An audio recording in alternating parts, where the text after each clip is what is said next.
كذا مرة يا أحس إني شفتها بالرياض، بس ما أدري والله ماني متأكدة، ودي أقابله. منو؟ محمد بن سلمان والله. شافني حاول يعمل معي كذا كلمات وأنا متعلم وبعدها فاجأته. طبعا كان يداته كذا زي القصار، شفتي ذاك اللي ينط وابنه في حضنه. عديت الكلمة هذه والله اللي كانوا حوله أقسم بالله ماتوا من الضحك. أحد هو حتى الأمريكان يقابلهم كذا من بعد كذا، ها يقول يلا افلحوا، ما يقابل أحد جايبيني.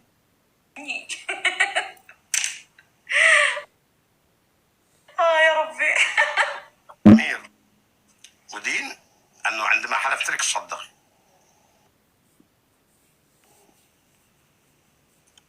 ها ما فهمت. أنا قابلته مرتين. عشو ما تقول لي، ما قلت أنا أقابلك اليوم. الله ما هو بعيد يقول كذا. So beautiful, thank you.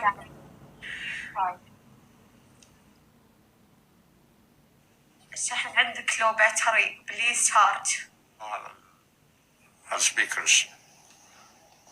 يا رضوان يا عالم، ليتكم تكبسون تضيفون إضافات وتكبيسات تكبيسات. بس سلامتكم. مع قلبي ليش يا أبو عماد جزاك الله خير، اليوم ما قصرت ما شاء الله، وإن شاء الله مرة ثانية إذا لقيناك تكون مثل.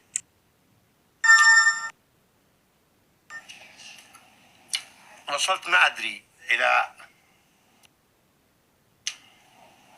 مطار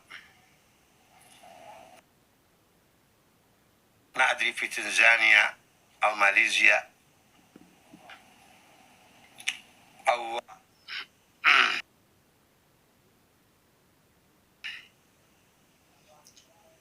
في تركيا ما أذكر. وكان هناك محمد بن سلمان وأنا على أمريكا.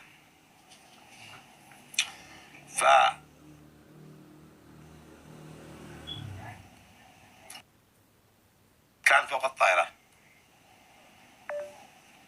الطائرة دخلت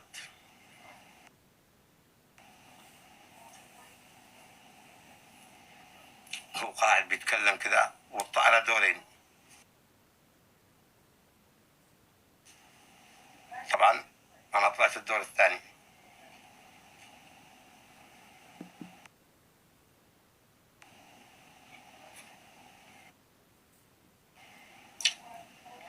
كان بيتكلم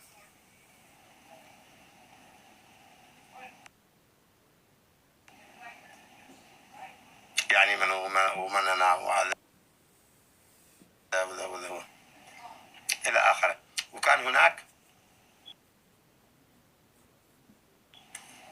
ما أدري مسافرين فلسطينيين أو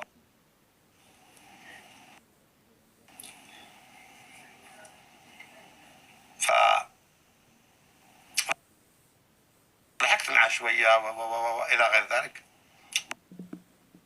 يسألني ايش عملي، قلت له تاجر. طبعا شاف الكوت حقي ذاك من النوع الغالي، الجزمة ابو $1500، السروال، الهيبة، المشطة، الجمال، الخاتم. بعدين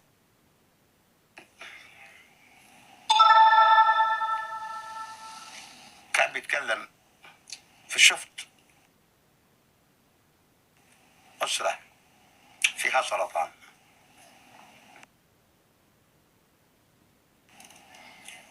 رحت جلست عندهم بيعبئوا استمارة لازم يعبئوها بالإنجليزي، وهم مش عارفين إنجليزي. ساعدتهم، عبأت لهم الاستمارة وبكيت من المنظر.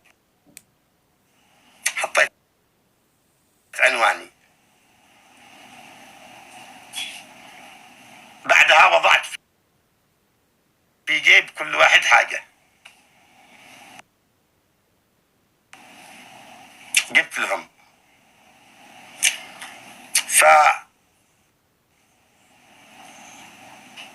فحصل بالطائرة كذا وهي واقفة،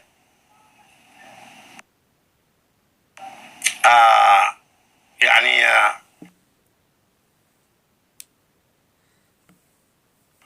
تفتيشات وما تفتيشات.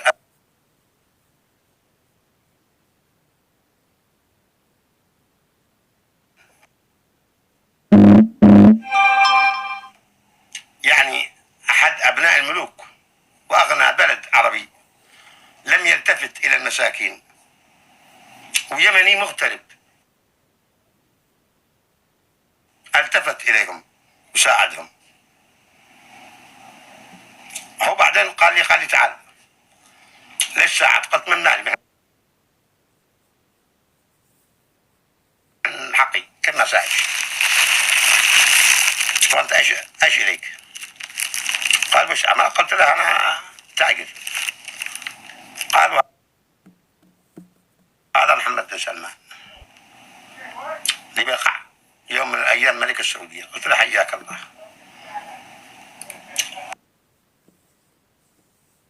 معك مننا حتى يتأتأ بعض اوقات، بس يداته قصار واصابعه ضعاف. اصابعه فلوس اصابعه ضعاف. فضحكت، قلت والله انه زي ابن التنقل او الكنقر هذاك الذي ينط، وهذا سمي الجادم. يا ذي كان يعني ذي كان مسنب وراه. اشهد لله ان عندنا ما فوق الكرسي. ضحك قال قسما بالله ما